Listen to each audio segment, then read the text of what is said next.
Merci, Rory. Thank you, Roy. Introduction. By the way, I'm looking out at all of you and I can't see much, but that's okay. Just so you know that if you're, hi, I've missed you. I'm really thrilled to be here on the traditional territory of the Chippewa, Haudenosaunee, Mississaugas of the Credit, Wendat peoples under Treaty 13 and as well under the Williams Treaties for many of the Mississauga and Chippewa bands. I come to you from the territory of the Wasanic Nation, Hishka Siama. It's an honor to be with you.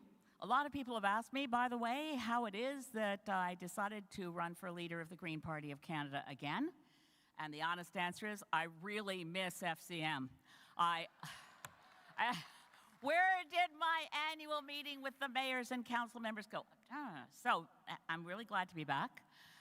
And I know you're going to have a lot of political speeches over the weekend. I just want to cut to the chase on where the Green Party is. Anything you ask us to put in the platform will be in the platform.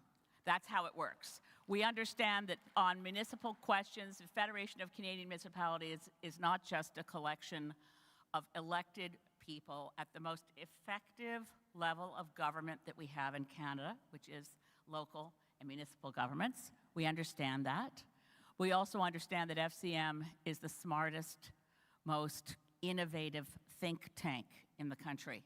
And we have found over many years, since I first worked on a platform for the Green Party of Canada for the first national election where I led the party back in 2008, you can take it to the bank that what we asked for in terms of reliable, sustainable transit money, predictable, secure funding was always there. So I know that this conference, you've been talking a lot about the crisis of homelessness, the crisis of affordability for homes, questions of mental health and addiction, which really constitute a national crisis, and the issues that we talk about a great deal, of course, in terms of climate and climate crisis. All of these things are where FCM as an organization and individual local governments are really at the place where the rubber hits the road. So yes, I chose federal political life. I'm hugely honored to have been representing the people of Saanich Gulf Islands the last 12 years, which is quite extraordinary. Extraordinary in the sense that I never imagined that, being the first elected Green Member of Parliament, to be honored with being re-elected over and over, and I have no intention of stopping. By the way, I have new knees and they're still under warranty, so I'm able to tell my constituents that I've got no reason to stop. I'm not wearing out, I just got new parts. So seriously, it's an honor to be here, and I want to use what time I have to take a slightly, 40,000-foot view at what I see about the Canadian Federation. As I said, and it's not pandering to this crowd to say the obvious, when you're looking at where policies are focused on immediate needs of the people of this country, the ability to pivot, to be there when other orders of government need you, and I would say this is a nonpartisan comment, because Stephen Harper found it in 2008 in the financial crisis. Where were the best partners to find to deliver economic stimulus funding? And you'll all remember, some of you who were in government then will remember John Baird said he has to be shovel ready. Well, FCM stepped up and real projects happened in remarkably quickly, considering that there were also hurdles put in the way. C'est toujours la réalité que c'est le niveau de... The municipal and local government is the most efficient level of government and the most resilient and innovative in its approaches. Truth. So I step back, and by the way, I have to say to Don Peters, Deputy Mayor, that last panel was so good, but I walked in as Don was saying, when your house is on fire, you don't ask for a feasibility study. That should be in bronze on every minister federally's wall. I look at what's going on in that community. I used to live in New Glasgow. I lived on George Street, Don knows. But anyway, I also am the sponsor of the bill. She mentioned the bill in Parliament on environmental racism, Bill C-226. It's now before the Senate. But a lot of it was inspired by what happened to the community of Pictou Landing First Nation. So I want to mention there's a larger issue here that I shouldn't even be trying to fit it into the time I've got. But there's this really large Indonesian company called Paper Excellence, which has its headquarters in Vancouver. It's kind of dodgy. I'm going to say that out loud. They'll probably sue me. They have a lot of lawyers. But they've bought up Domtar and Resolute and Catalyst, and right now they're the biggest, one of the biggest players, second biggest player in pulp and paper markets. And they're trying to force the mill at Pictou Landing, Boat Harbor, to reopen by using a little-known legal procedure by getting a judge in Vancouver to order the government of Nova Scotia into a private arbitration with this pulp and paper company that doesn't allow First Nations in the room. It's so outrageous that since Don touched on this issue, I couldn't help mentioning it. It affects a lot of communities. Il y a plusieurs des communautés aussi au Québec. There are many communities also in Quebec who are affected by this. It creates a lot of concern. And we're seeing that many of the paper mills are being bought out by this Indonesian company.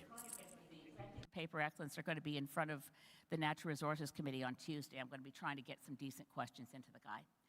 Anyway, what I really wanted to talk about is when I look at the role of the municipal order of government, and I look at the way Canada works or doesn't work, I'd like to just suggest we need to fix the Federation, and we don't want to open the Constitution to do it, right? So, you know what, I'm sure that you'll, the British North America Act of 1867 may have worked then, but the idea that local governments, towns and cities are the creatures of provinces and have no identity outside and no political role outside of that does not work. The provinces, I heard that the Prime Minister said we have to get the provinces to step up.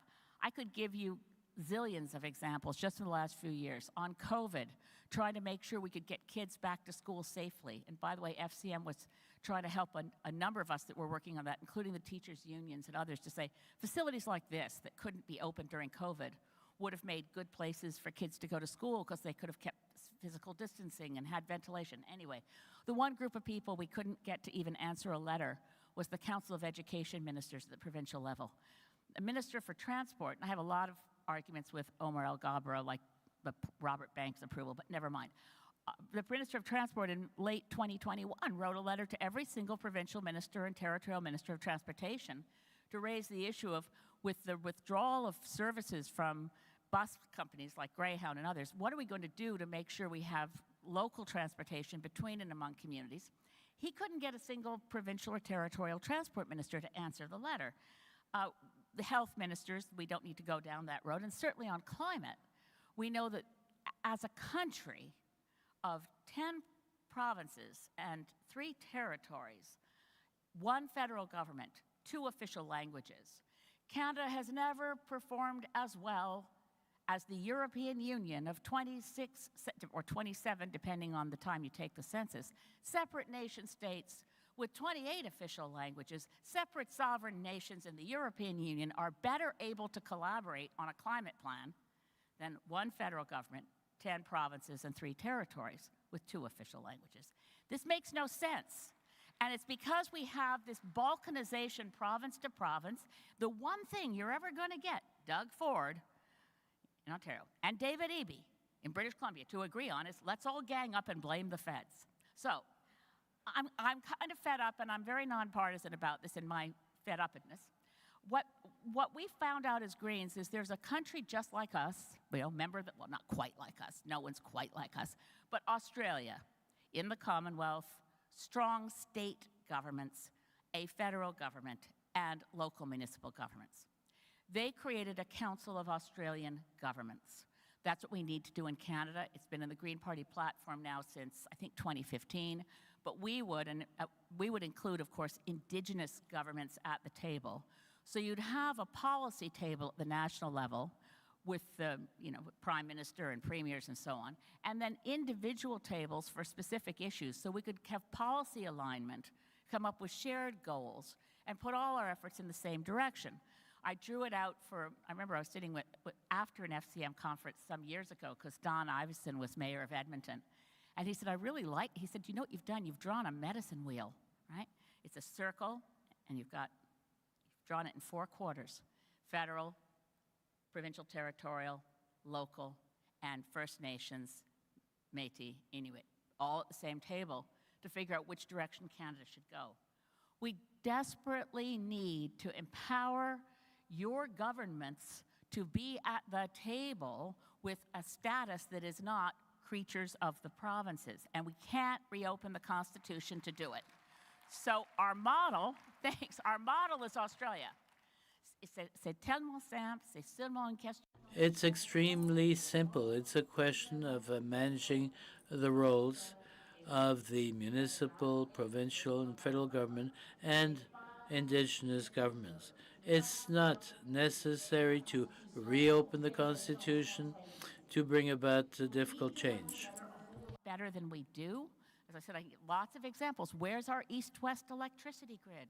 That's the big energy project we need. We need to be able to get renewable energy from one province to the other and use the grid like a smart grid, like a battery, so we decarbonize faster and we make money everywhere we go because the price of electricity drops.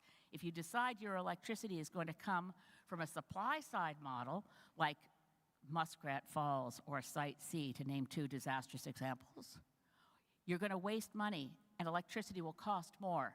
If you want to go on a demand side model, you can do energy efficiency, conservation, solar power. The Okotoks facility in Alberta with solar came in at less than 3 cents a kilowatt hour. Okay. We need climate action now, and with the last 3 minutes of what I'm going to talk about, I know that FCM is working on adaptation. I know all of you in your own communities are. The federal government budget talked about natural disasters and climate events, but really only talked about flooding and talked about floodplain mapping. But we've got fires, as we know, wildfires throughout Alberta, through northern BC. We're going to see more fires. In my community, it's like the weather report now talks about fire season instead of summer. Smoke season. We get reports on where the smoke is going to be as if we were talking about a low pressure system. Coming from British Columbia, the summer of 2021, where 619 people died in 4 days, and I'll be blunt, because the province of British Columbia decided against declaring an emergency, said the individual municipalities can handle this. Cooling centers should have opened. People should have been warned. I talked to a lot of first responders who went through the PTSD. They just, to race into a home, to pull out someone who's not going to live to make it to the hospital once you put them in an ambulance. All the protocols were wrong for what to do in a heat dome. And I know all of you are living close to the question of what happens, depending on where you are, what happens with the next flood? What happens with the next wildfire? What happens the next time a major extreme weather event, a Hurricane Fiona, one storm, first time ever that one storm system ever hit 5 provinces. Climate crisis is real. We are in a climate emergency. Again, Don's words, when your house is on fire, don't ask me for a feasibility study. We are not acting like it's an emergency. I know that at the federal level, there is concern, but they don't know how to really deal with the next big extreme weather event. We need to pull together. We need to pull together around the same table and not after the next extreme weather event. The next time you see a forecast that says it's going to be up to 40 degrees Celsius coming to your community and it's going to sit there for a while under a weather system that makes it a heat dome, don't wait. Call, demand that the federal government tell the provinces to declare a state of emergency. Get as much ice as you can. Have it stored up in communities. Have it in places that have backup generators so if the power goes out, when we're in a heat dome, thousands of people don't die. I know this is a tough conversation, but you are the people on the front lines of this experience. And I don't see my colleagues in Parliament understanding exactly how near the next climate disaster is. I know you see it, you live it. I want to be as useful as I can to you. So does every single Green Party candidate across this country. But it's not a partisan issue. It's a matter of life and death. And you in the front lines need to be at the table before the events.